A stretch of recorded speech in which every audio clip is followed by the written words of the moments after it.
All right, guys, this is Lake Fork Baptist Church in Texas. Nice. Now, I was about to say Little Baptist Church. It's not little. I think they said the room seats 1,500. It's got a balcony up there, some pews, obviously, lots of pews. And the current system is a Bose point source system that was installed about 15 years ago by one of the church members. And so I am going to put a new sound system in here from speakers, soundboard, microphones, and stage lines. So I'm going to kind of walk you through that. So I wanted to show you their current amp room situation. I don't mean this to make fun or anything, anyone, but I want you guys to notice the before and after. Okay, so we have a mixture of Crown and QSC amps, 2 Bose processors, so they at least have the processors running on these things, and the cabling in here is pretty awful. Nothing's labeled. Half of it doesn't work. Have some digital stage boxes there. Most of that doesn't work.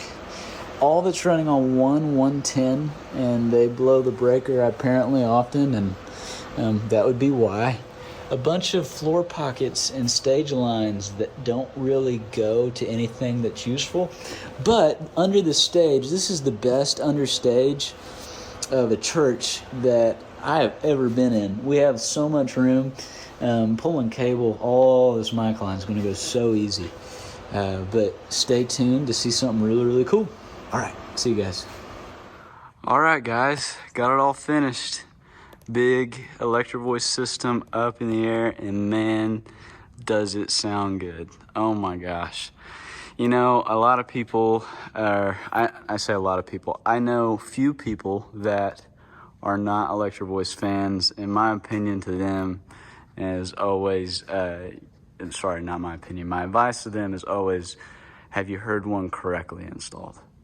EV is kind of like JBL. It's one of those companies that just about anybody can buy the product, and you have a lot of really, really poor installations out there that have Electro Voice and JBL and those type of speaker brands in it. But when you have an engineer that really knows what they're doing, these boxes sound amazing and have a great price. And if you don't care about having the coolest, baddest name out there, which I don't, I care about what it sounds like, because that's what sound engineers are supposed to do, not sell you the most expensive product that's on the market.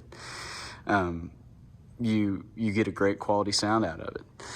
And this system, oh man, does it just absolutely melt your face off. It is awesome. We have a big end fire array under the stage to give us wide, low frequency dispersion throughout the room.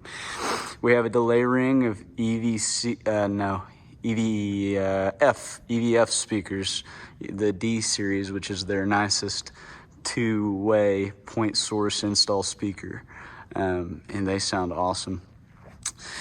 EVA. 260 degree, 220 degree, and then the side fills are 220 degree. And then EVU front fills, and we got 2 right here.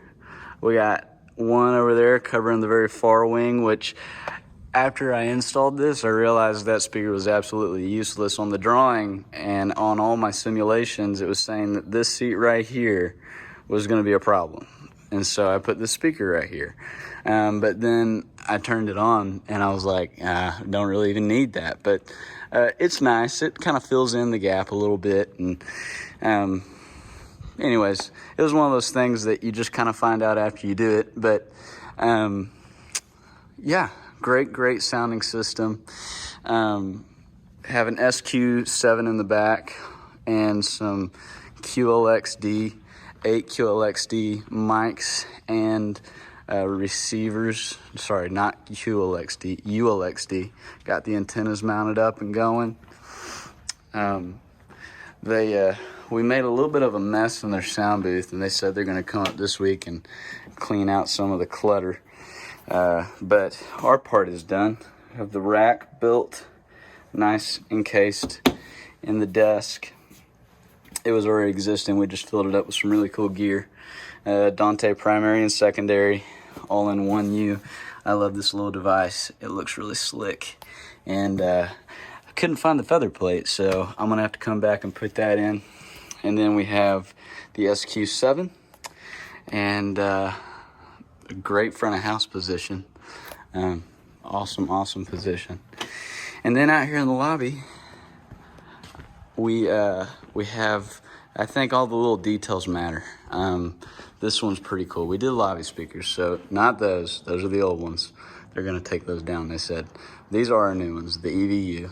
And that's a great sounding little cabinet, as long as... I would say, the only thing I would say that I don't like about it is it doesn't have a ton of low-end extension, but for this type of purpose, it's a great speaker for front fills, balcony fills, lobby speakers. It is the clarity that comes out of these things are absolutely amazing. So, attention to detail. One of the things I do that not a whole lot of people do, that they don't care about, lobby speakers are kind of the last thing that anyone thinks about. I delay my lobby speakers to be in line with the PA, and I phase correct them to make sure that they're in the exact same alignment of phase as the main PA. So as you walk from the lobby into this sanctuary, the audio literally never stops. You never hear a delay. It sounds just like you're in the house, and it's just really, really cool. Cry room. They have a cry room. We did the same thing in here. We did a EVU speaker, 8-inch two-way, pointing right down on the moms and the babies. And we got a volume knob on the wall. Yeah, really cool in the room. I think we should go up to the amp room and look at that. Yeah, just had Sunday here, and it was awesome. So let's go up in the amp room. All right, guys, we're here in the amp room. Excuse the mess. I have to load up all these cables back into the trailer, but here's the amp rack, all done. This whole system runs on 3 amplifiers, 2 8-channels and 1 4-channel. These Dynacore amplifiers are pretty bad to the bone. They're pretty awesome. On the front here, looks a little messy because it's all patched up, but I have labeled out the floor, pretty much the panels and the floor pockets, the channel count, and then the outputs as well that are on there. 3 Dynacore amps, 2 10,000 watt amps and 1 20,000 watt amps, so only 3 amps, but oh my gosh, do you have some power. And then Furman sequencing underneath it. I have the network switches to stay on, that way the DHCP server is always running and doing its thing. And yeah, awesome, fun little rack to build. Quite a powerful little rack. And I don't know if you can tell, but this church, they do everything off floor monitors. They're old school with it, but they do a really good job. And so there is no IEM system. And so one day I'm sure we'll put one in here, but as of right now, there's not one. And you know, I just had church with them. It was quite awesome. Follow that row of cables, cable managed up there. That goes up to all the speakers that are up in the ceiling. And then obviously below this rack goes straight down into the floor where all the other cabling goes. We lost count. I know it's over 18 or 19,000 feet of cable altogether. We divided it into miles. I don't remember what it all came out to be, and I'm not sure we even know. All I know is it was the most cabling I've ever pulled in a job ever. We went through boxes and boxes and boxes of cabling. It was a massive job, but gosh, what a fun one. And don't have to worry about it getting too hot in here. It's pretty cool all the time. As a matter of fact, it's freezing right now. So thanks for walking through with me. Fun install. I don't know if I pointed out, ZX1s for floor monitors, a little low profile, two-way, 8-inch. Thank you, Lake Fork Baptist. Gosh, what a cool time. What a long install, to be completely honest. It was a big one, but gosh, it was fun.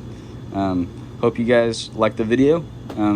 Make sure and like it, and let me know what you think. All right, see you guys.